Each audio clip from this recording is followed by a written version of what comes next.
Good afternoon, everyone. I would like to call this electoral board hearing to order. It being 2:05 on August 21st. I first want to do a roll call. Madam Clerk, call the roll, please. Mayor Mary Burris. Here. City Clerk Nicole Stewart, present. Councilmember John Abel. Present. Having a quorum, we will conduct business. We've now come down to the introductory remarks. I'm going to turn this over to legal. Thank you very much.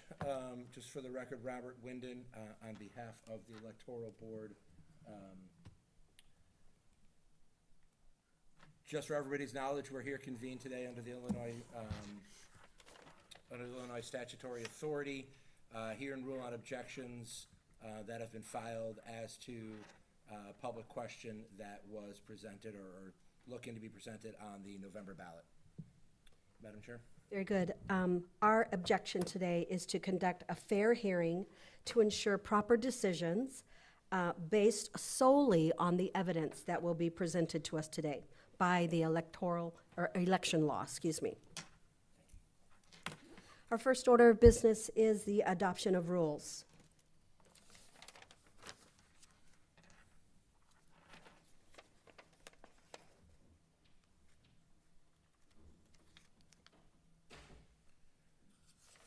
Chair would entertain a motion.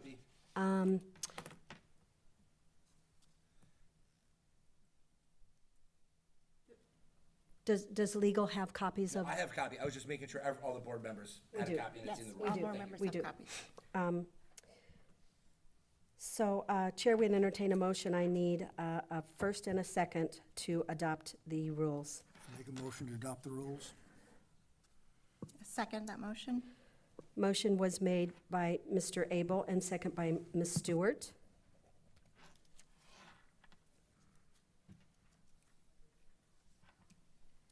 This is case number 001, public question. Madam Chairwoman. Excuse me? You need to call the roll as to voting after the, it's I'm sorry. seconded. Yeah, this is our first here. So, yeah. Absolutely. All right. Madam Clerk, call the roll once again, please. Okay. Mayor Mary Burris. Here. No. Present, or yes. City Clerk Nicole Stewart, yes. Councilmember Abel. Aye. Okay. We will now hear from case number 001, public question, Baker and Newman versus Greer, regarding the positions on whether Pekin shall cease to be home rule municipality. So I call on the objector to present their case first. Scott here, on behalf of the objectors. The board has a copy of the objector's petition in front of them. The objection is laid out. The first objection is that Much is- better. Thank you. Is that the petition mislabels the objection or the election as the general primary election. There is no primary election on November 3rd. The primary election is in the spring. That misidentification of the election will cause confusion to the voter as to when this question actually would be placed on the ballot. The next objection is a fact-based one, that the petitions were not bound properly according to 10-4 of the election code, that the petitions have to be securely bound when submitted in one single package, and that goes to the integrity of the election so that items cannot be removed or inserted into the petition packet. in Kuhn versus Demeter, Kuhn and Demeter versus Gaspardo, they ruled that a single binder clip is not sufficient binding for, to securely bind a petition. Based on that fact, the petitions do not comport with the election code and should be stricken. Section 28-8 of the code establishes how a home rule question should be placed before the voters, and that's 10 ILCS 5/28-8. And the legislature is very specific about how the question should be placed before the voter. And this is directly from the code. The question of whether a unit of local government shall become a home rule unit shall be submitted in substantially the following form. Shall, name of the unit of local government, become a home rule unit. Voter must be recorded as yes or no. Then the question of whether a unit of local government shall continue to be a home rule unit shall be submitted in substantially the following form. Question, shall, name of the unit of local government, continue to be a home rule unit? And the voter would respond as yes or no. Here the petition confuses that question with the language they've placed before these voters. Their question is, shall the city of Pekin elect not to be a home rule municipality as allowed pursuant to Article 7, Section 5B of the Illinois Constitution? So the voters are presented with a question that can confuse them, and an average person might read it and assume that the city is not yet a home rule municipality, or and they're choosing to not be one, not elect to be one, as in to start to be one, and that alone is enough to confuse any of the voters that signed the petition. And the legislature clearly placed before anybody who wants to, 28-3 says, if you're going to do this, this is how you do it. Here's the question that you need to ask. And the reason they did that is because they wanted it to be very clear to the voters what question was placed before them and give them the ability to answer clearly. That question is so vague and worded in such a way that anybody who signed that petition could be confused by that question and what a yes or no vote would mean if they signed that, if they voted.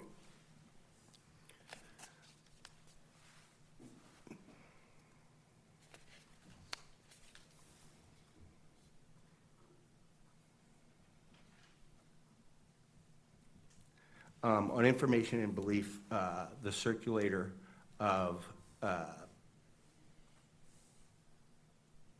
certain petitions of the petition that's submitted, Roxlyn Dwyer, sheets 1 through 10, the address placed on there is not her address, and the statute requires that the circulator's affidavit place upon the affidavit their current address.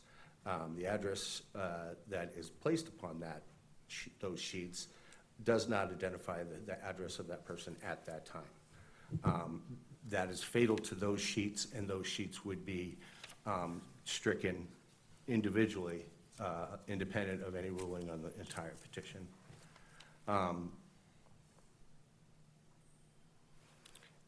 Then what follows then is the recitation of our sheet and line objection to the number of petitions that are signatures that the petitioner gathered.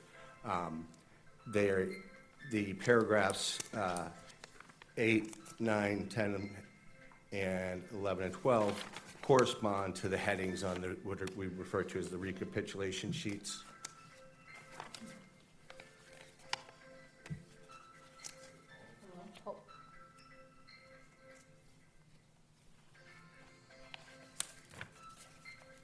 Please hold.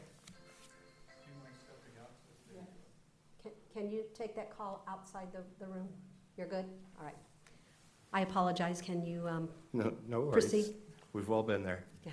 And the individual objections to those sheet and lines are indicated on the recapitulation sheets by sheet and line number under the headings signer not registered at the address shown, or signature not genuine, or signer resides outside the district, or signer's address is missing or incomplete, or signer signed the petition more than once at the sheet and line indicated, or signer signature or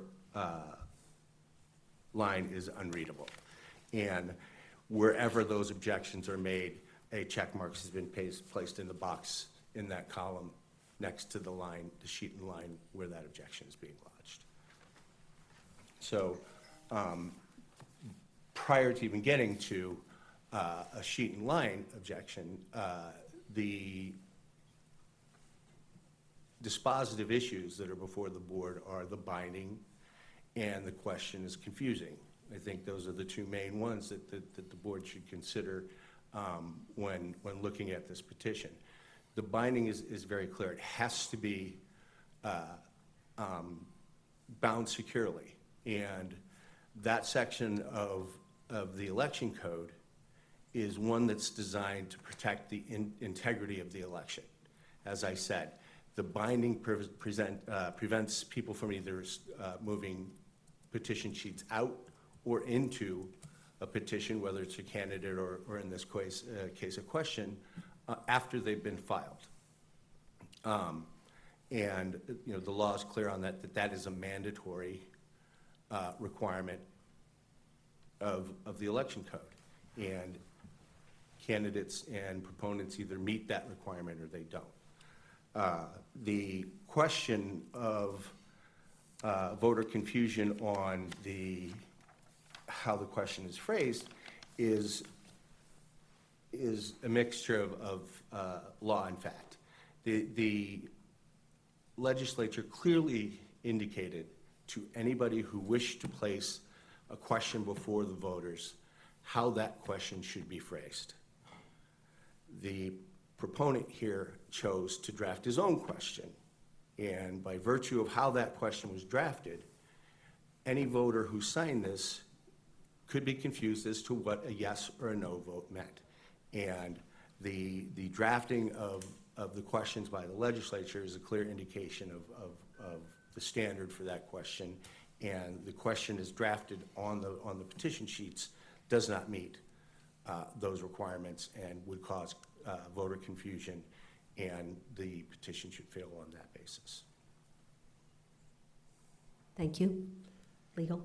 Yes, Madam Chair, I think at this point, I think it's appropriate to point out for the record, just so it is clear that it is 2:20, and the proponent of the objection is not present. Okay.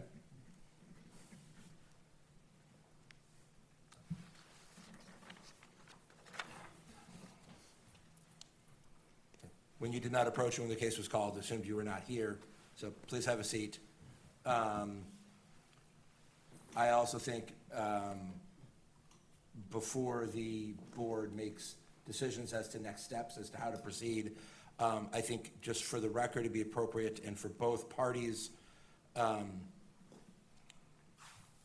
to acknowledge, and I have, Mr. Greer, I do have an appearance form here for you and a copy of the board's exhibits for today.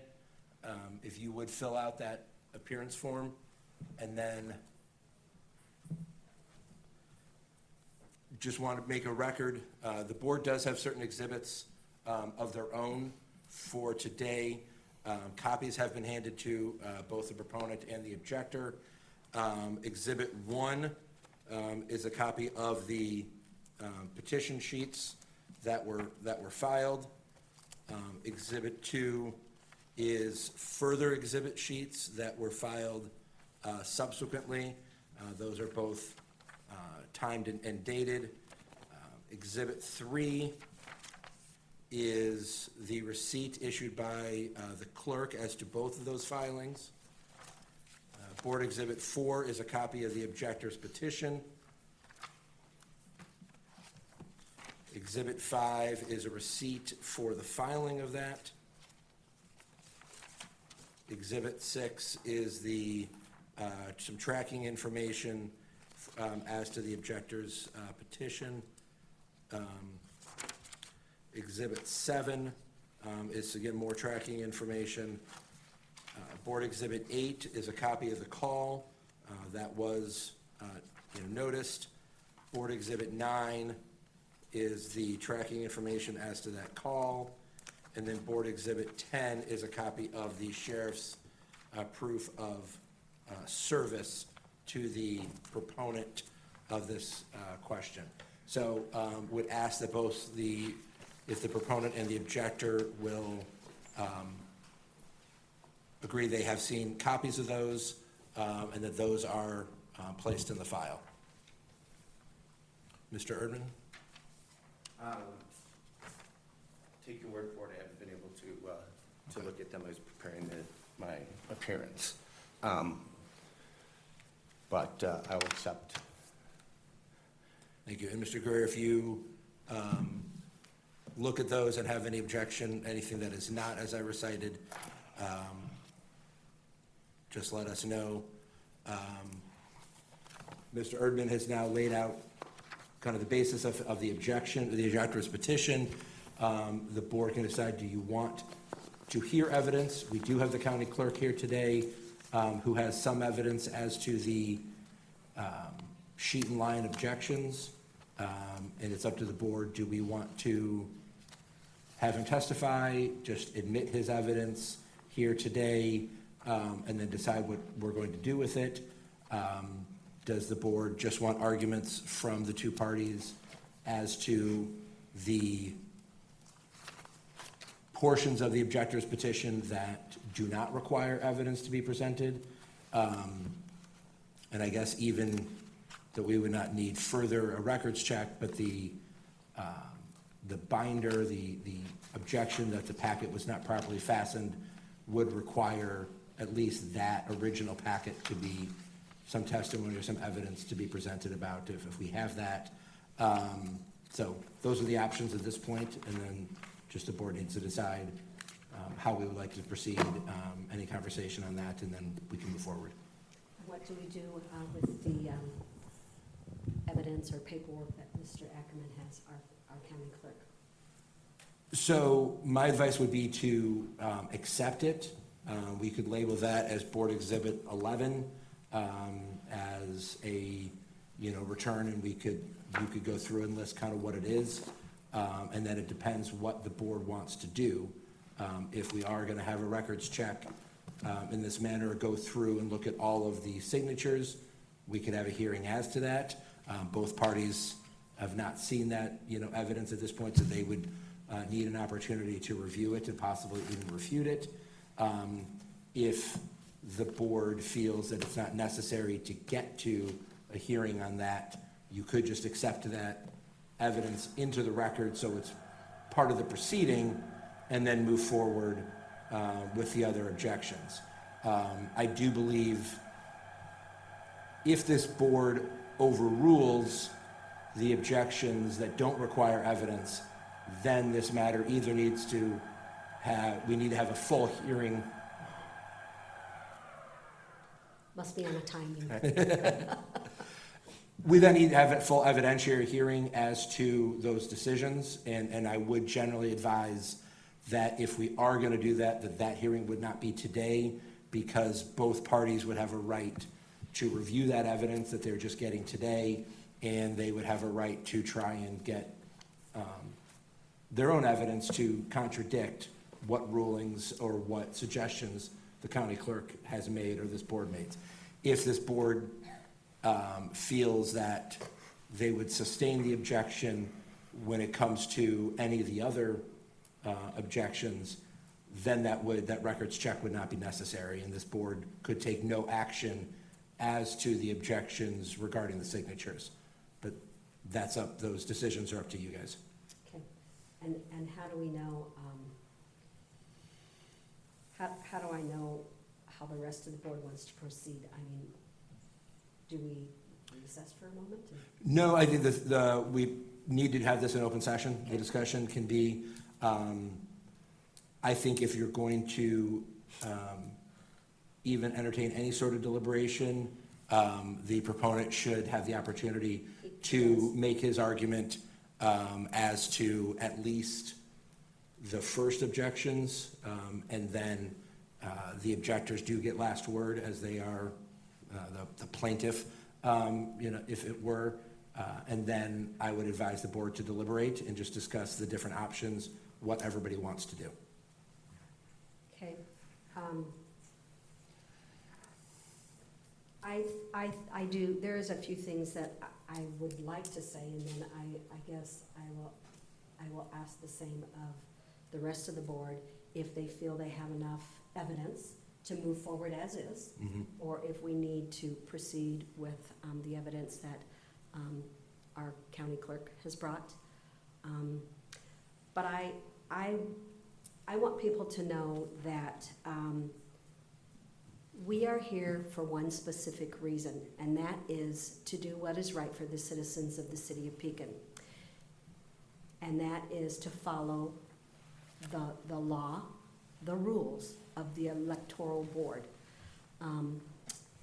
If we feel evidence so far that has been brought to us is enough evidence to make our decision, then I am ready to move forward. I believe that we need to let Mr. Greer have his time first. But as an elected official, I was elected to uphold the law, my duties of this office, and I feel that is what was presented to us today. Mr. Ackerman, anything you would like to say? Pardon me? Mr. Abel, I am so sorry. I'd like to hear Mr. Greer's argument on his side. Perfect. And with all the amount of work and paperwork that Mr. Ackerman brought, I think we should No. at least get an overview of what you brought. Not go page by page, but exactly what all you have brought as evidence. Okay. Ms. Stewart? Yes, I agree with the board. Okay, all right. Move forward with the allowing the proponent to speak. Correct. And to enter Mr. Ackerman's evidence. Okay, so that I believe that's our decision. Okay. To, Yeah, procedurally, and that's nothing we need to vote on, so I think you can just turn the floor over to Mr. Greer, let him make his argument as to however, whatever he would like, but specifically at least to everything not including the signatures, and then we can move and accept the evidence from the county clerk. okay. Mr. Greer, the floor is yours. There's the mic. Okay. Well, first of all, There you go. when the First Amendment of the Bill of Rights was written over 200 years ago, I don't believe the founders ever thought there'd be a day where there'd be such a confusing set of voter laws in Illinois concerning petitions. I mean, the objector's attorney brought up the confusion of the question. Well, if anybody's ever read any of the Illinois voter laws and registration laws and petition laws, that stuff was way more confusing than the question that he brought up on the petition concerning home rule. And so, I'm just somebody who, signed up, joined the U.S. Navy at 18, took an oath to defend the Constitution of the United States of America against all enemies, foreign and domestic. Well, at the time, I really didn't know a lot about the Constitution other than what I was taught in junior high to pass a test. But, spending 18 months at sea on the USS Bainbridge, having nothing much better to do than to read the Constitution of the United States and the Bill of Rights and the history behind it, I took my oath more seriously. And so this endeavor I've partaken to simply get a question on the ballot concerning giving the people of Pekin a right to choose their form of local government is simply exercising my First Amendment Bill of Rights, right after freedom of speech. It says we have the right to petition our government our grievances. And I have a lot of grievances, my local government, and I think a lot of them to be addressed if people were simply allowed to vote on the two forms of local government that Illinois allows in its Constitution, which are night and day different from each other. And so, as far as the wording of the question goes, I'm fine if the wording is changed to the example that the attorney pointed out on his objection placed on the ballot. I'm fine with that. And as far as the address of the petitioner who submitted the first, 10 or 11 pages to the city, she is here. She has a driver's license with the address that she put on the petitions, as well as a voter registration card with that same address. So she's willing to present that now if needed. This is my third attempt at simply trying to give the people of Pekin a direct say in their local government. And over the 3 attempts, gotten over 4,000 signatures. The first 2 attempts, nothing was ever brought up about this question being confusing. And those petitions were challenged. And also, I don't recall submitting those petitions in any form of a binder, and nobody ever brought that up as an issue. And so, I would like to have the same opportunity I was afforded the first 2 times I submitted a petition for a home rule referendum. That is, we have a opportunity for those like myself who are on the side of getting the question on the ballot, be able to observe how the process was done concerning the evidence presented to me just yesterday. I was just presented this evidence yesterday, and I still don't see in this evidence where the pages where they point out discrepancies are identified to specific pages in the petition that were submitted. So, and I'm looking through this entire binder, and I don't even see the original 71 pages that were submitted in here anywhere. So for a starter, I'd like to see these evidence pages of discrepancies reference the particular page in the original petition that was submitted to the city. And Is that all? yeah, I believe that's it Okay. for this time. Okay, I'm going to turn this back over to legal because he can't change the question on how the people, they signed it a certain way, and he says he's fine with, changing it. He can't say that he wants it changed, correct? We cannot amend the petition as filed. That is correct. Correct. Any other questions from council? I'll turn it back over to you. What would we like to do with Mr. Ackerman's? That is, the board, my advice would be to at least accept the evidence. Absolutely. We can go through it, you guys can go through it if you would like, but that depends on everything else you would like to do today and how you Can I would give like to him handle the floor for a few minutes? it. You, absolutely. The floor is yours, Mr. Ackerman. Thank you. Could I take my time to reply quickly before Rebuttal? we move on? Yes. All right. I'll turn it back over to you. Thank you. Thank you for your service. The Constitution may be quite confusing to some people. The founders may themselves have been confused. But electoral boards can't rule on questions of constitutionality. Those are, if that is a question that petitioner wants to advance and make part of the record, then higher courts can rule on those questions. But electoral boards I think rightly so, and to the benefit of the boards, do not have to wade into constitutional law. Okay.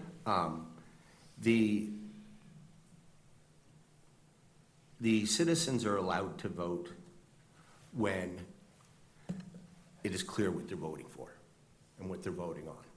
And if it is not clear, then they aren't being allowed to vote. If I can read it and say, and somebody else can read it, and we both want something in our head, and I can answer yes, thinking that's what I'll get, and another person can answer no, thinking that that's what they're gonna get, then the citizens aren't voting. There's confusion there, and they aren't given the ability to make the decision and weigh in. And their First Amendment rights are in play here too. They get to respond to they get to sign the petition, they get to object to the petition, and anything that makes it to the ballot, they get to vote. And the mayor, the clerk, and council member Abel, I presume, unless some miracle you were all appointed because of vacancies, have been through this process. And the election code, whether it's confusing or not, lays out the steps for a candidate to place their name on the ballot, or for a proponent to place their name on the ballot. And if this is the third attempt, then the tenacity of the proponent is not in question, but the attention to the rules that apply to what he wants to do are in question, and they have to be followed. As to any petitions that were filed previous to this one, the mere fact that somebody didn't object to something contained in those petitions doesn't mean that it's okay. We're not playing checkers when we were kids. You took your finger off, so no takesies backsies. If a flaw in a petition isn't objected to, the statutes say that filings are presumed valid unless they're objected to, and these petitions have been objected to. The objectors here have no ability to go back in time and object to the previous two, but they have lodged objections based in law, based in fact, and based upon the petition sheets. I do think that the proponent, his willingness to change the question is an admission that the question is confusing and wrong, and that it should have been placed on the petition sheet in the form required by the statute. As to the recapitulation sheets that make the objections to the sheet in line, the heading clearly states it's the referendum to discontinue home rule, City of Pekin, and it has the sheet number. Then it's got the line number, and then it's got the columns. It's very clear as to what individual objections are being made to individual sheet and line signatures. So I don't know what that objection is about or how it could be made more clear, but it matches up to the petitions that he submitted to the clerk. So thank you. Thank you. Now I'm going to give the floor to Mr. John Ackerman. And I apologize for calling Mr. Abel Mr. Ackerman. I worked with him for 40 years, so please excuse me. Sorry. Thank you. I guess first, just to clarify, if I could, the comment was made, and I'm happy to leave these with you and allow you to go through them. I'll explain a couple items in a minute with these, but Thank you. it was said that I've made rulings. I've made no rulings in here. I've determined, and I'll explain it a bit, on two categories I thought clearly fell as either true or false, so I listed them, but I have no authority here at all. My presence here is because you summoned me to be here. You didn't list in your summons why I was coming, so I made the assumption to come with evidence on the two categories I thought were in my that you were bringing me here for. And that is because I am the owner of the voter rolls. That's my responsibility. So that is what this is today. It isn't laid out for, I didn't get, know, again, how to approach this, so it is laid out with my shorthand notes. It's not really, there could be questions in there, and I'm happy to explain. There's nothing secretive on here, but it's not the most neat, sorry about that, but I had 4 different employees working on this for 3 or 4 days, so their notes vary on methodology and stuff like that. If you look at the objections, so it says column A, signer not registered at the address shown. I saw that as straight up yes or no. So we've provided the voter database file of that address, whether it was true or false. So I did place in there a yes or a no, or a true or false. There's a couple different versions of it, but that's just our interpretation of was that correct. Again, I can't rule on these. That is for you as the board to rule on, but that is just I saw that as a straightforward question. Item B is the signer's signature not genuine.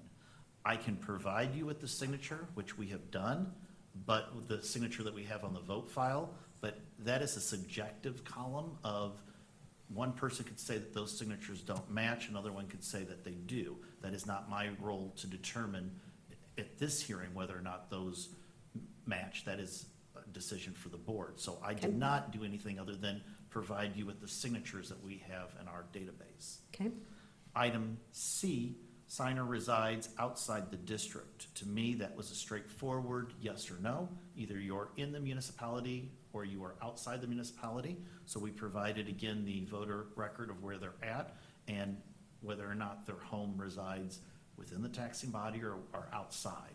So there are yeses and nos, true or false, next to that. So again, not me making a ruling, but me just advising does that match up? And it's up to you to decide. okay, Item D, signer's address is missing or incomplete is a subjective one. Again, we can provide the full addresses, but that's something that you can get from other sources, so we didn't focus on that column. Column E, the signer signed the petition more than once. That again isn't necessarily limited to me providing information, so we didn't look at that. And item F, signature or line is unreadable. That again is subjective. Somebody could say, I clearly read that, so we didn't address that because that would be an item you need to, as a board, make a ruling on. okay, Again, I can leave this with you and you are welcome to share it with, it's nothing secretive here, you guys are welcome to it. There is one, and I will leave this to legal counsel. There is one incident in here that has been highlighted where somebody has a secured address, but they signed the petition and they shared an address. So my understanding of Illinois state statute is, while you can have certain individuals can have their addresses retracted and not classified, but hidden, secured. Once you break that security seal yourself, you are the ones then that have opened that up. So we have provided the address we have in here. Legal counsel can advise you on how I interpreted that if you want, how you want to handle that one. But they did have a secured address. I've asterisked it, I've marked it. We did include the information for you to decide how you wanted to do that. And I don't know if you want to address that now. I won't address it just yet. We'll get to that depending on if we even accept the evidence, and even after that, we can decide, the board can decide if we want to redact that.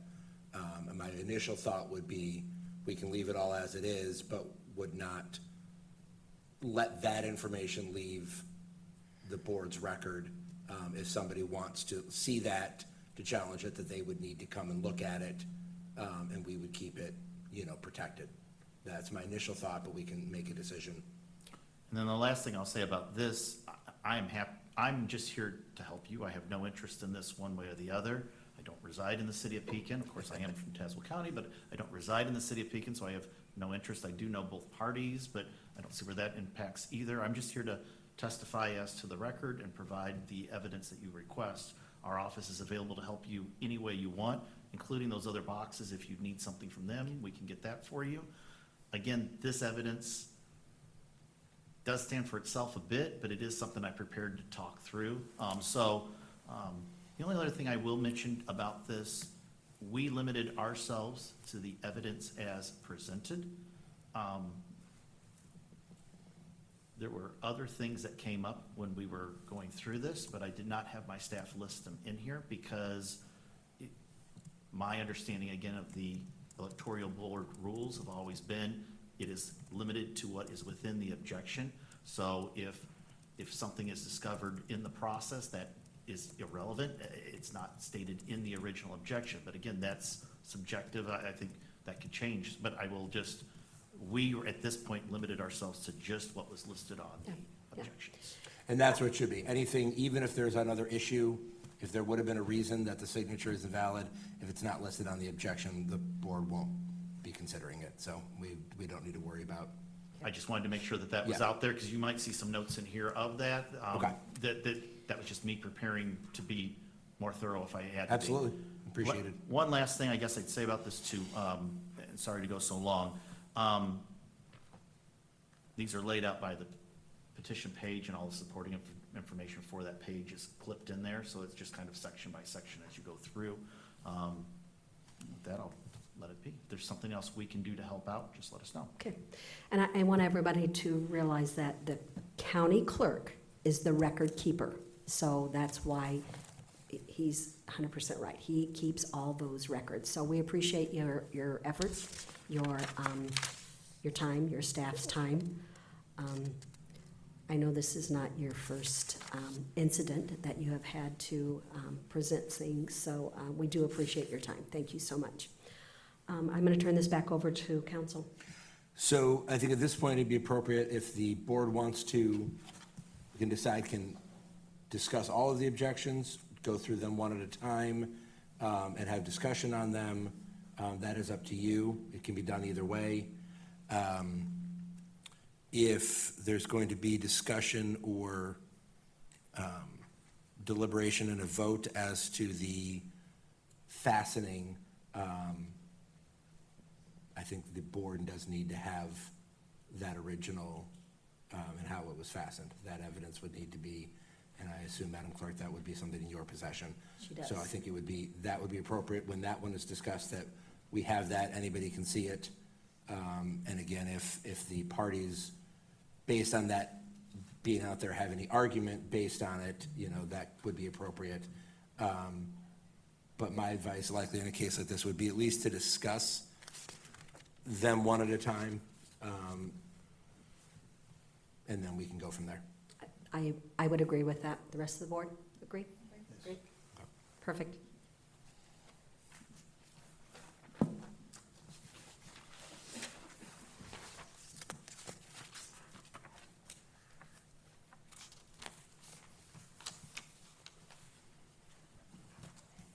So objection number one. Yeah, so Madam Chair, you can, I'm happy to take him through them. Objection number one is the objection as read by council. It's paragraph number 2. And the objection essentially states that the wrong election name was given to that in the petition. So council read it more thoroughly and laid out his argument. But that would be the first one. If you guys have any questions as to that or the law surrounding it, you can let me know, and then you guys, can discuss it, what you guys think of it. Would you state that again?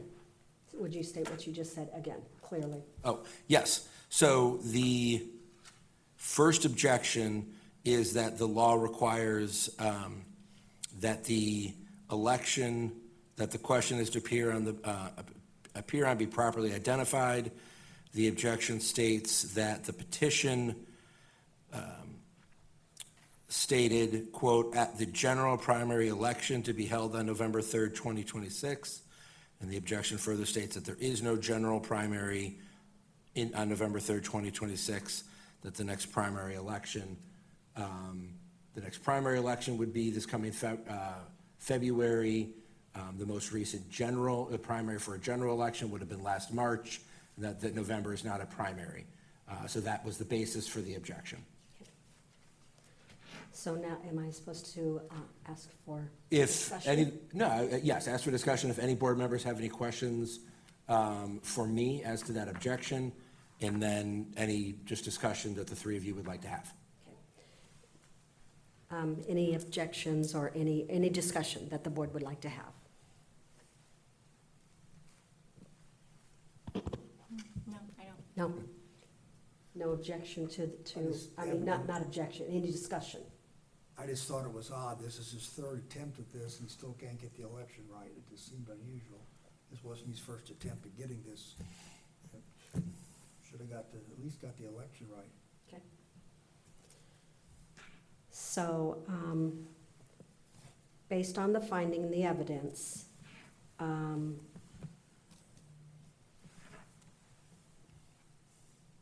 do I take it for a vote?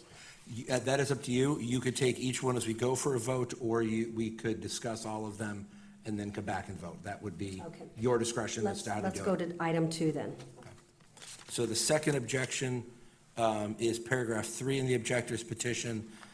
Again, as laid out more fully by Mr. Erdman previously, but that stated that the section 10-4 requires that the objection be neatly fastened together in book form, and that stating that this was not. Again, if this objection, or when this objection is discussed, I think the board should at least examine the actual petition. Obviously, everybody has copies of it, but that's not how it was fastened. And if there is any testimony regarding it, that could come in now, and then have discussion on it. Okay. Madam Clerk, would you like to present how it came in? Yes. So the original petition was left at the front desk in this form here. So just so for the court reporter, for the record, it is bound by a binder clip, one singular binder clip, around a number of sheets. How many pages? I believe there are 69 in this set. Following day, these two were dropped off. So for the record, 2 more sheets, were those bound when they were dropped off, or no? No, they were dropped off just like this. And just for the record, what did the clerk's office do with the extra sheets? We just kept them on file. Okay. So, Madam Chair, any discussion the board would like to have now? Any legal questions the board has as to those? Do we have a sample of how they are supposed to be bound? I mean, I've used them before, but I don't know if we So have them here. there is not a required, Okay. an exact required method under the law. The law says, as Mr. Erdman quoted, neatly fastened together, is essentially the language. That is then a subjective decision from the board. There are a number of ways that people have chosen to do them, but it's not required to use, a spiral bind or something else. It is just, they need to be neatly fastened together. Yeah. Did you want to show them that or not? Just as an example, we did receive the objector's petition that was also provided here at City Hall, and it was bound a little differently, if you can see, front and back hole punched and secured. Okay. Any questions? Okay. Item 3. So paragraph 4 of the objector's petition lays out the objection as to how the question was presented. It, again, as everybody has in front of them, and Mr. Erdman eloquently went through, that the legislature has a specific question, according to the objection, that needs to be asked, and then the objection states that the form of the question was different. The objector argued that one just straightly violates the statute, and then because of that is confusing to the voters. So that is the objection. Is there any questions for me, legal-wise, or any discussion Any by the discussion board? on board? No. I think it was very clear, It was very quick. very clear. Okay, our next step. Yep. So then the next. Okay. So I'm going to group the rest of the objections together just for the discussion, because they are all as to the signature pages. Okay. The paragraph 5 objects and lays out an objection as to one of the circulator's affidavits, and states that the circulator does not actually live at the address listed on the circulator affidavit. And then the rest of the objection has to do with the number of signatures, and it lays out, and that is what our clerk was here discussing, our county clerk, excuse me, was here discussing some of the work they did to look at the individual signatures. I won't go through the paragraphs. Again, they're laid out in the objection as to what they were, whether it was the genuineness to the signature, where the voter was located, or whether they were even registered to vote.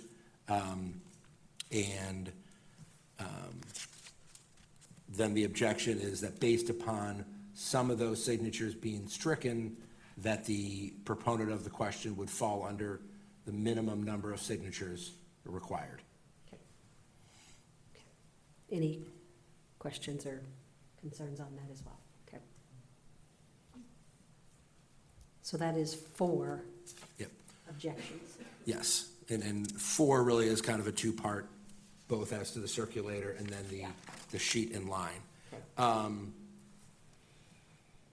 If there's no, other discussion or questions for me, at this point, I think it would be appropriate to, the board can decide whether you want to, you should deliberate, discuss the questions, probably one deliberation, discuss all of the objections, and then can entertain either a global motion, or you could take them one objection at a time and vote to sustain or overrule each objection.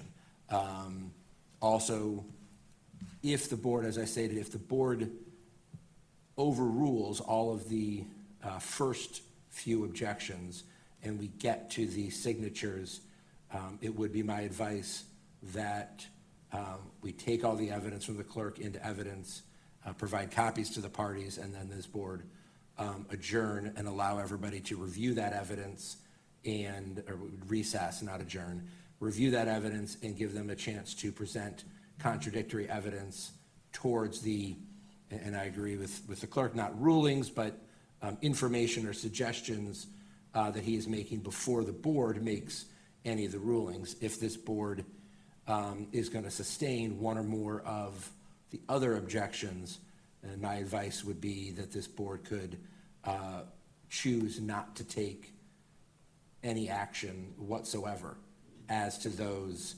and leave them if the board does need to reconvene at a later time. Do we need any further discussion, or I feel that we should take them all as one. It was, our evidence was presented on both sides. The evidence and the plea from the other side. So, what is your pleasure, individual or as a group? I'm okay with that as a group. As a As a group's group, fine. I am as well. If it's done as a group, then the board should entertain a motion by one of the members, and however it is. You vote to overrule all of them, vote to sustain all of them, vote to sustain some and overrule others. However that member chooses to make a motion, it would then require a second, open for any deliberation, and then a roll call vote. Okay.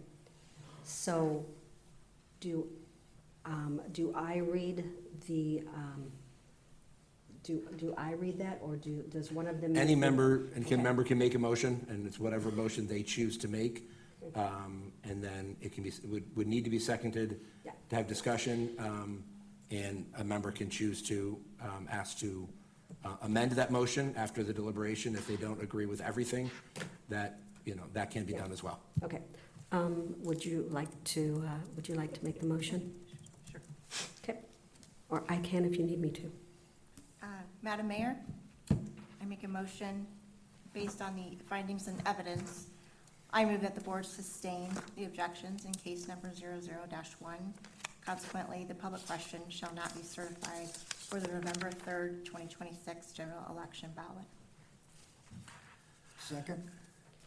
I would ask to clarify, would that be to all of them, including the signature lines, or because I think if we're going to have any vote as to, it is paragraphs 5 and forward, the board would need to entertain evidence as to those.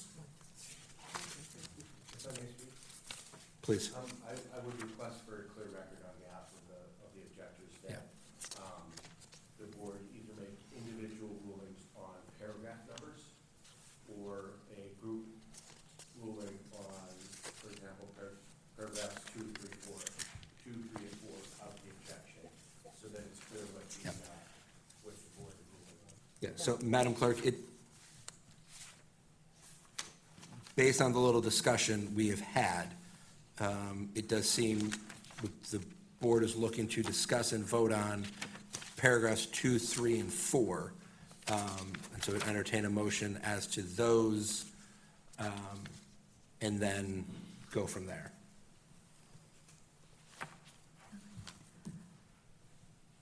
All right, I move that the board sustain objections 2, objection 3, and objection 4. Paragraphs. Correct? Yes. Yeah. Yes, paragraphs 2, 3, and 4, in case number 00-1. The public question shall not be certified for the November 3rd, 2026 general election ballot. Okay. Second? Motion made by Ms. Stewart and second by Mr. Abel. Any discussion? Seeing none, Madam Clerk, call the roll, please. Mayor Mary Burris, Yes. City Clerk Nicole Stewart, sustained. Councilmember John Ebel. Sustain? Motion passes 3-0.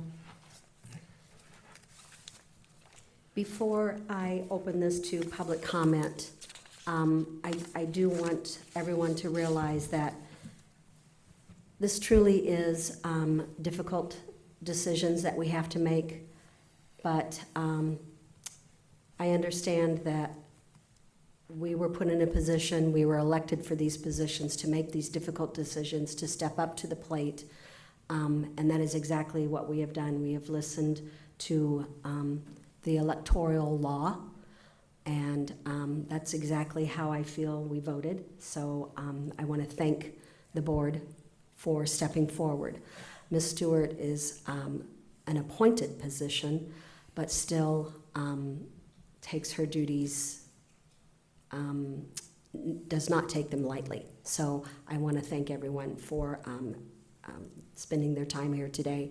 I'd like to thank Mr. Ackerman as well for giving us your time, for the work that you put in, and everyone that came forward. I now entertain a motion, or excuse me, I would now say if anybody have a public comment, they are more than welcome to come to the podium at this time. And remember, you have 5 minutes. Seeing none? Oh. State your name, please. Make sure that the mic is on.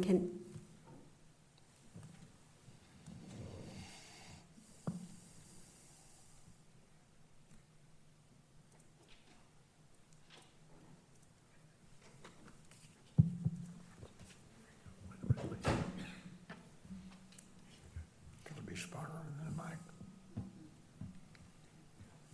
I just have some basic questions, I think, at first.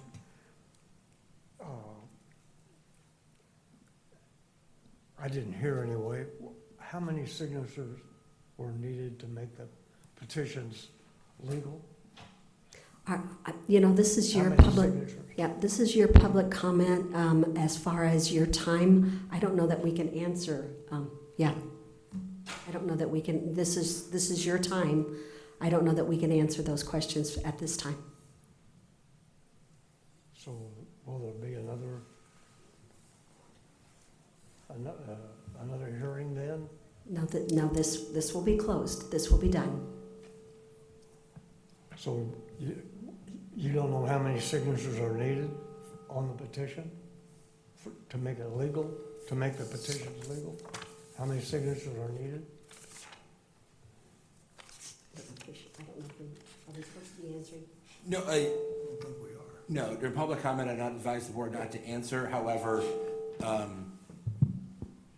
think it's relevant that the city will still retain the objector's petition and the petitions. And if you have any questions, can talk to the city to get that information. It's public information, but the board cannot debate questions during public comment. So it's okay to comment, but I can't ask questions. Is that Correct. Should I understand it that way? Correct. Okay.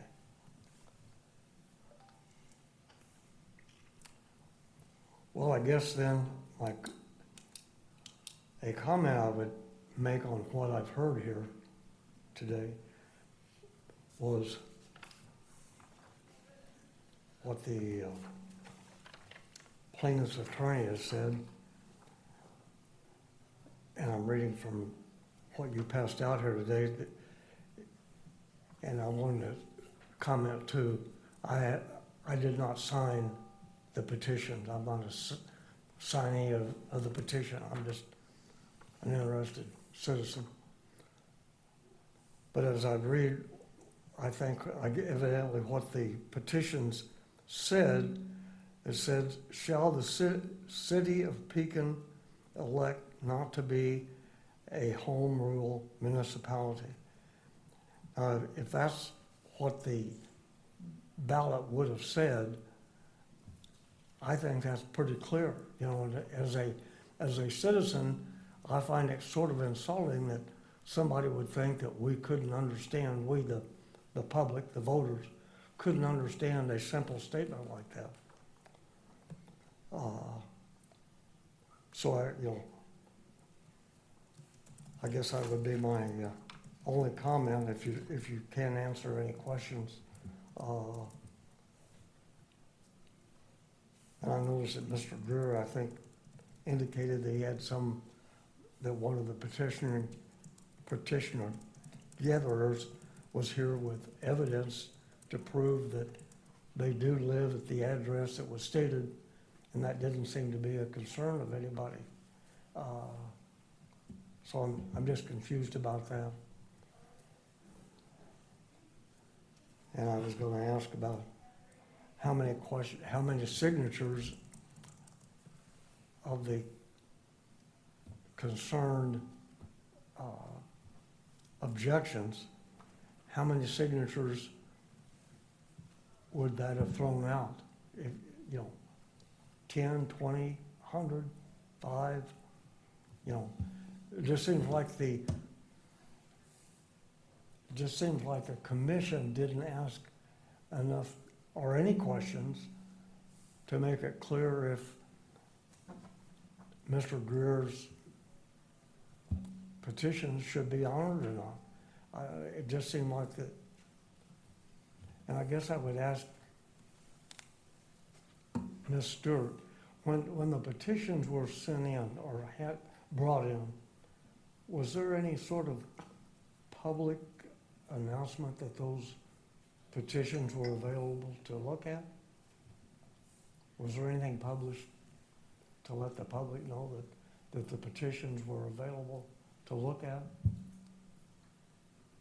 Again, sir, we're not going to question and answer. If you just have things and can talk to your representatives and they can talk to you at another time. Okay.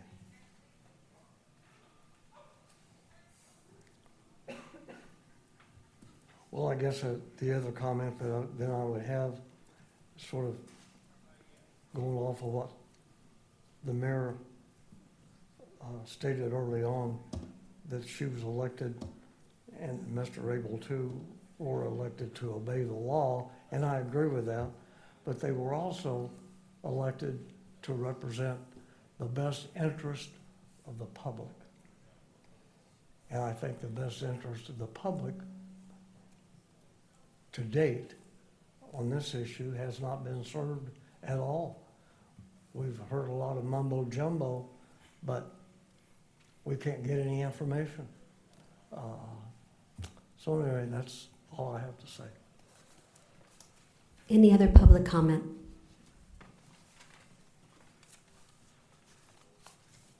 Maybe just to reiterate what the previous gentleman stated, and I'm certainly no attorney, but I think I have read in other newspaper accounts that as long as the intent was understandable, that a lot of the infractions or objections could be overlooked. I don't know if that's true or not. That's just some of my memory. One thing I was surprised was, there was an objection to some of the signatures, and like the previous gentleman, I didn't hear what that number was. Was it specified? And I asked John afterwards, I'd like to know also how many valid signatures are required to place it on for the next election. One other comment, and I'll quit. The gentleman said that some of the signatures were unreadable. I went through an exercise in another city one time where we had an objection. And our instructions were, you compare the signature that's on the petition with the voter registration. And if they look like they're the same scrawl or whatever, they're to be accepted. Because where I was at, there were a lot of, let's say, non-American, non-US, and they write their signatures funny. And they might have a name this long, but it'd be a scrawl. But as long as that scrawl matched what was on the voter registration, it was acceptable. Thank you.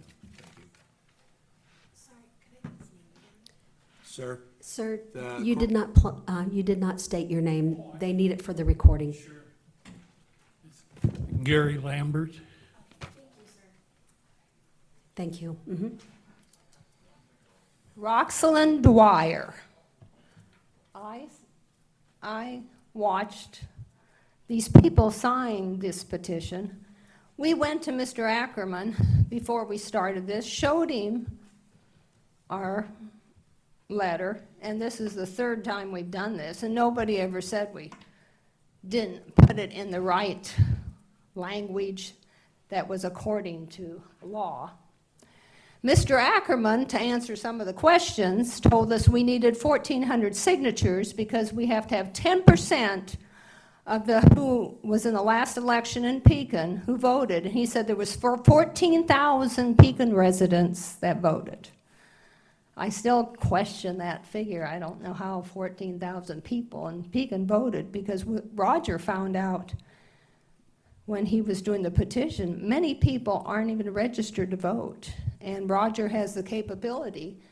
There's quite a few people in Pekin that are registered to vote because of Roger Greer, because he got appointed and got trained on how to get people to sign the card for election to be a voter. Now, signatures. First of all, you question my address. My address is 525 North Ohio Court, Morton, Illinois. If you look at my voter registration card, you will find that. If you look at my driver's license, you will find that. And that's what I put on my sheets. And it kind of ticked me off when you question my address. And if I can't, from another city, petition in this town, there's something wrong. But number one, my daughter, I went with her at the last election, and they weren't gonna let her vote because her signature was a scrawl. And they showed, I saw her signature that she voted on probably 25 years ago, and it wasn't even the same. And Roger and I, we went to people, spent a year asking people, telling them about how home rule is home ruin. When I came here in 1981 from Memphis, Tennessee, we came here with a realtor, and the realtor said, stay away from Pekin. And you were home rule then. And that's what the realtor said. And so if a realtor tells you that, and that was 40 years ago or 45,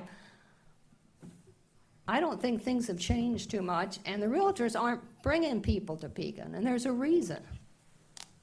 I'm just trying to help Pekin be a more prosperous city. And that's what Roger's trying to do by changing the government and letting the people have more say. By you guys saying, we don't want this to go through, you're saying you don't really care what the citizens of Pekin care about. They should have a right to vote for the government that they want in office. Every one of us should have a right. Our forefathers fought for this right. Our military men have died for this right, for our freedom and our freedom of our rights in this country.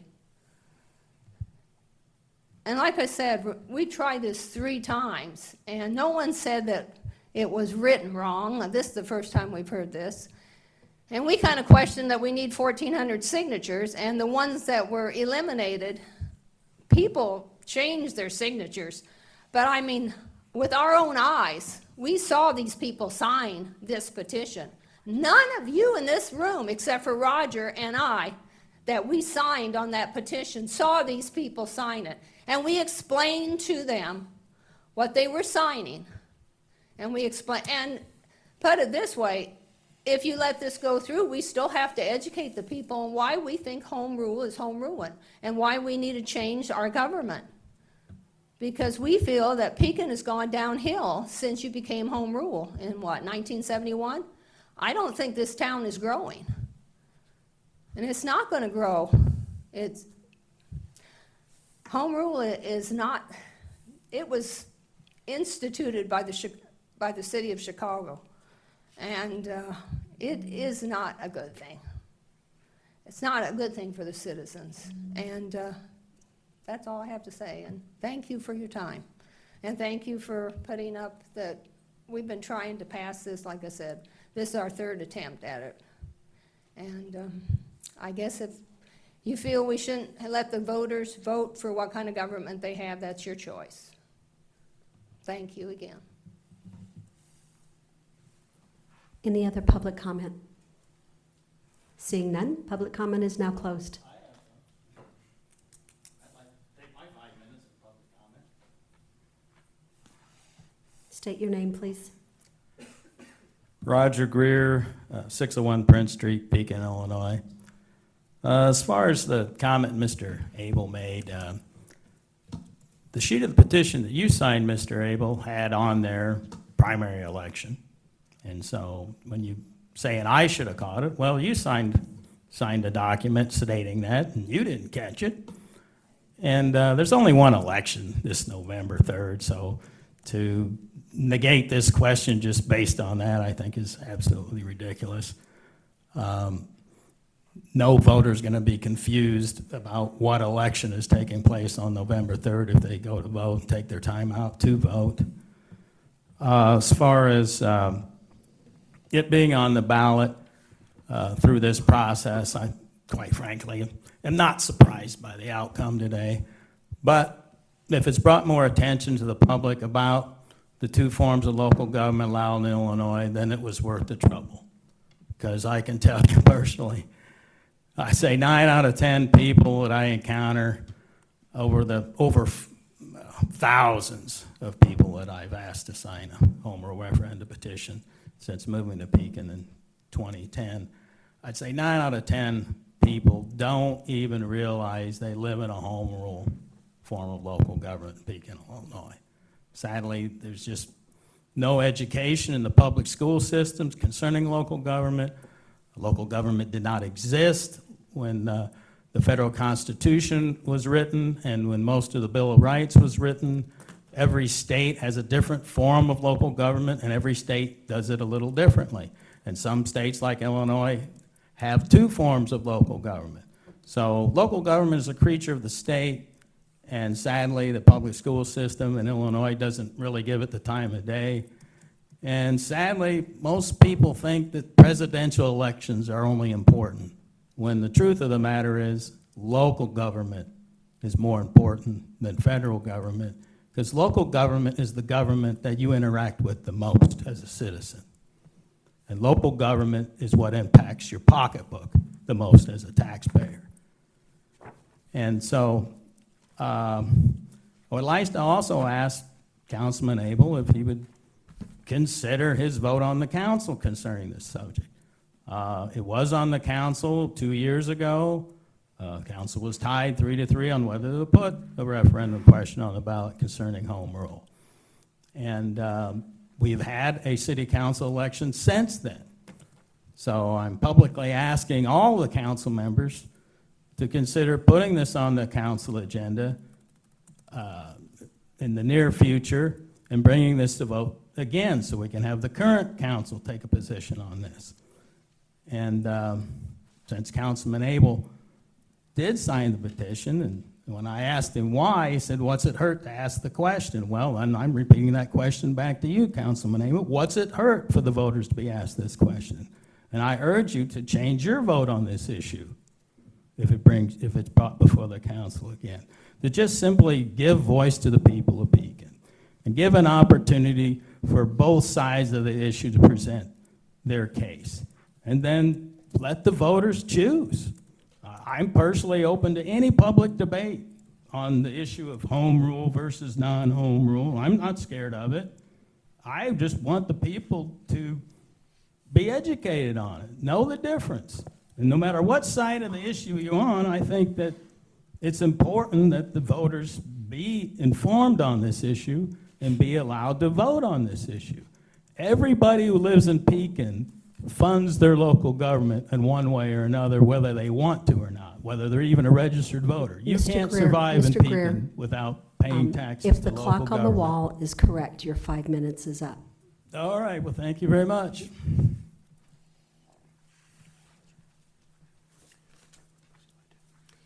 Any other public comment? Seeing none, public comment is now closed. Is there something that you would like to? Yes, so a couple things that I would like to do. One, I was tendered an appearance by Mr. Erdman, and I would suggest that the board accept his appearance as part of the board's record. If Mr. Greer would like to tender his, he can, and we will accept it, but he has an appearance form. And then, so other thing for the board to know, or to remind to the board, that, thank you very much, that the decisions in these cases have to be written. They have to be signed by all members of the board. So coming into today, I have an open-ended decision, not knowing what the board was going to do. So I would be asking the board, as opposed to adjourning right now, we recess for about 15, 20 minutes. I can go back and I can then get that finalized. We can come back because it needs to then be tendered in open session. Yeah. Both the proponent and the objector have the right to have that served on them today, any, that starts the clock on any sort of change. Otherwise, the board needs to then mail it to each the objector and the proponent. And that would need to be done today. That said, both parties could agree, or either party could agree to accept service of that via email if they would like to get it that way, and then they can depart whenever they would like to. But the board needs to stick around for me to finish that, and then everybody will sign it and then have to present it in open session. And before we do that, I do want to clarify, the board voted as to the 3 paragraphs that they were sustaining the objections to. I just want to confirm, when I draft that decision, the board is choosing at this time to take no action one way or the other as to the other objections, being the objections as to the circulators, affidavit, objection, as well as the sheet and line objection. Is that what I'm to ascertain? That is correct. Okay. And then the board just needs to make a decision as to whether you would like to have the county clerk hold on to everything that he did. I don't know if he has a place that he would like to hold on to it, or if it would be more appropriate for the board to accept all of that information. We didn't get to a sheet and line objection, but that doesn't mean that doesn't need to be done some other time. And if the board would at least like to have that information in its record, we should accept that. I would suggest that we label the two appearances as Board Exhibit 11, and then if the board is looking to take the evidence from Mr. Ackerman, that we take that as Board Exhibit 12 and take those all into the record. Okay. All right, we will take that under consideration, but I believe we will take a 15-minute break. Okay. We need a motion. Yeah. Yep. Chair would entertain a motion for a 15-minute break. I motion moving to a 15-minute break. Second. Motion made for a 15-minute break by Mr. Abel and second by Ms. Stewart. Oh, goodness. Anyway, we will, it is, pardon me? Okay, I was gonna tell the time, but take the vote first. All right. Mary Burris, Yes, here. Councilmember John Abel, Yes? City Clerk Nicole Stewart, yes. We will take a 15-minute break. It is 3:27. Okay. Thank you. Absolutely. Madam Mayor, here are the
Oh, Mr. Guerrero is still here. I was gonna, after we get done looping in legal counsel and see what you wanted to do, because he hasn't been part of that discussion, but whatever you guys want is how I'll go. I just,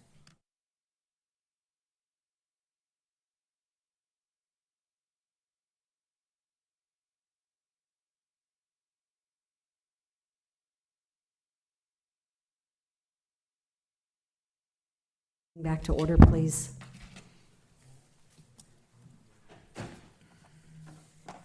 To start it back, I am going to turn it back over to legal counsel here. Would you like to say where to? So, yes, so for the record, I have drafted an order that I believe, or a decision that I believe is in accordance with the votes of the board. Obviously, the board members should take a look at it. There are 3 copies. If everybody wants to hold it, take a copy and read through it before you sign it. And then I will need each board member to sign all 3 copies. There is a specific spot for each of you. Then the board will keep one in its records, and one should be tendered today to each the objector and the proponent of the question. Okay. And then while you guys are looking at that, I guess I would inquire, was there any discussion or thoughts as to what to do with the documentation brought by Mr. Ackerman? Well, I will tell you that we were kind of wanting a little bit of guidance from Absolutely. legal counsel on what your opinion is. I can argue both ways, so I would open it up to your opinion, but also Mr. Ackerman's as well. So I don't know if you want him to go first? I mean, my legal opinion, I don't think it totally matters. My thought was for the board to take it for the convenience to Mr. Ackerman, so that he does not need to, be responsible for keeping it. As the board is not ruling on those signatures today, it does not need to be part of the board's record. We do not have to take it into evidence today. I do believe it'd be appropriate to have that information available if this matter does go up to the circuit court and is overturned and sent back for a records check. However, even if Mr. Ackerman misplaces what he has done today, it is work that can be redone. I hope he doesn't have to redo it, but it is stuff that could be redone. It is not, information that has to be the form that he currently has. The only argument that I would make, legally speaking, to have it stay with the clerk's office is the one secure address. I do agree with with Mr. Clerk, that the signer did put their address on it, and it did kind of break that security. However, there was probably a reason they asked to have it, secure in the first place. And if this board is not ruling on that today, it would maybe be better for it to stay in the clerk's office secure, as opposed to, if it's accepted into this board's file, it is then, quote, part of the public record. The board could take it and redact that for anybody that comes in, but, that would be a reason this board may not want to have it as part of their file if somebody FOIAs it or something, and then there is a accidental disclosure. Again, I don't think it's a huge deal, but for safety's sake, that would be the reason to maybe keep it with the clerk's office. Okay. Mr. Ackerman? just 2 thoughts, and I'm gonna make these kind of like statements, but there are more questions for you, sir, so, because I will follow whatever guidance you wish to have done. I was looking at this as more as we've discussed evidence that I've brought with me, that this is it right here. So I was wanting chain of custody is how I was thinking of it. It is evidence, you have the evidence. The other part is voter databases are a living thing. The voter file changes, so to recreate this, we could, but the facts that I brought today would change between today and tomorrow and a week from now. This way, there is a record of what was brought, what was here. That's what I'm meaning by chain of custody. Absolutely. But you are the attorney, not me. Yeah. I just play one. So please, you know better than I do Well, what actually should. And absolutely, and that's a relevant fact for the board to consider. However, as you stated, the voter rolls are a living thing. They could have changed between the time somebody signed it and the time that you ran the records within the last week. So yes, it could change again. So I don't think that is enough to be like, we have to take it, or the board has to take it, though that would be a valid reason for the board to take it. Yeah. It is closer in time to when they signed. The further we get, the more Correct. likelihood. Yeah, Correct. yeah. So that, again, that is a good counterpoint and a reason for this board to consider taking it. If we do so, my advice would just be for the clerk's office to keep that one, and it sounds like there was a notation, the city clerk's office to keep that one page kind of redacted in the way the board vote to do so. The board would need to include that in its, its vote. Keep that redacted. Obviously, we would need to have access to it, but so that the general public doesn't get it, I think that is a smart and safe way to protect that person's privacy. And I Okay. don't see moving this to you guys as closing our office off to you. Our office is always available for further information, further requests, further Yeah. research. It's just, here you go. You know what I mean? What we discussed today is right here in front of us, and we know what it was. Yeah, all right. So I need to entertain a motion to, If, Madam Chairman, Just as a matter of procedure, these were not ever introduced into evidence. It's just like if I had brought in an affidavit from somebody who wanted to correct their signature. If it's not presented to the board. you need to turn your mic on. so, Mr. Urban, would you turn? Sorry. If, these were never submitted and moved into evidence, so they're not part of the board's record. It's just like if I had brought in an affidavit and then didn't use it, that affidavit doesn't become part of the record. And here, as a former employee of a county clerk, I'm always sensitive to voter data. My understanding is that these contain signatures, and once they're in the hands of the electoral board, they become FOIA-able. And it would be your burden, as Mr. Winden observed, to then redact all of those signatures. Okay. Whereas if the clerk just merely takes them back as is, places them in a folder, and puts them in a file cabinet, and if he needs to come back, he can testify that these were the records that I had when I showed up the first time. They're in the exact same condition. They contain the same records. And it allays any question about that time difference between now and in the future, because these are what the records were at the time that this hearing was conducted. And if the order is to come back and conduct this hearing, you have the record that was available at the time of this hearing. But the big thing is signatures. As you know, the board would be responsible for redacting all of the signatures for anybody who FOIAs that file. All right, thank you. So do I? Another valid point, and that's Yeah, for the board's yeah. decision. Yeah, so do we need to take a vote on this, or do we just simply tell you how we want? I know what I want to If say. you're not accepting it, I think you can just tell me, and you can just make an informal request to the clerk's office to just keep them, if we can, for, until information is sent from this board that it's not needed. Right. As you know, the timeline is tight, and if a judicial review petition is filed, you will be notified by that person within the next, week or so, 5 days to file it, and then you would need to be served, and you would then know to continue to preserve that information. Yeah, and that's what I would like to see done, is he be the keeper of those records. Things will be dated, and that's my opinion, yeah. Board as well? Yes. Let Mr. Ackerman's county clerk office be the keeper of the records.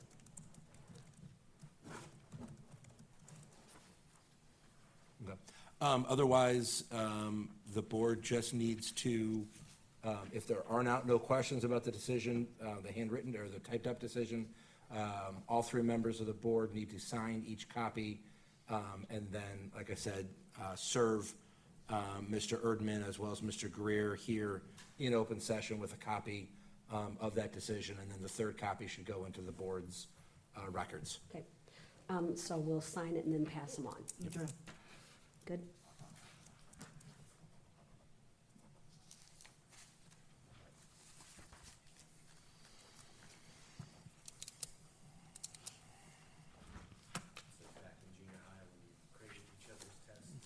Yes.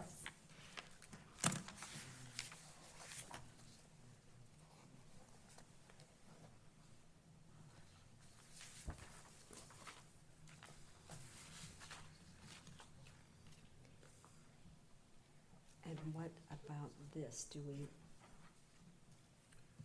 I'll let you guys do that.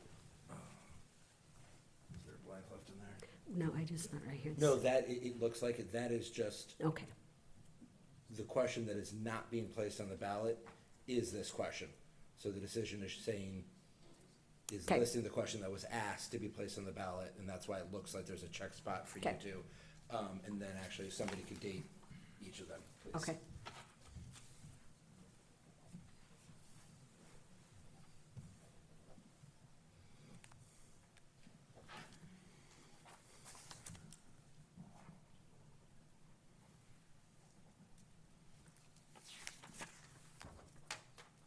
Did you date it? Pardon? Oh, this one's dated.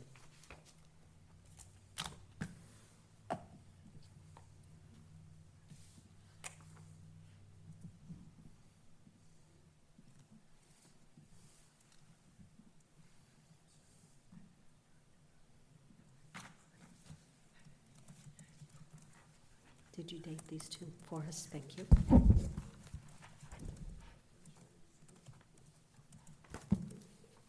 I believe here's your 3 copies that are dated and signed by all 3 board members. Thank you. Madam Chairwoman, that is for Madam Clerk, actually. Okay. Copy 1 for the board, Mr. Dated and Erdman. signed by all 3. I acknowledge the tendering of the decision by the Thank you. board. Thank you. Mr. Greer?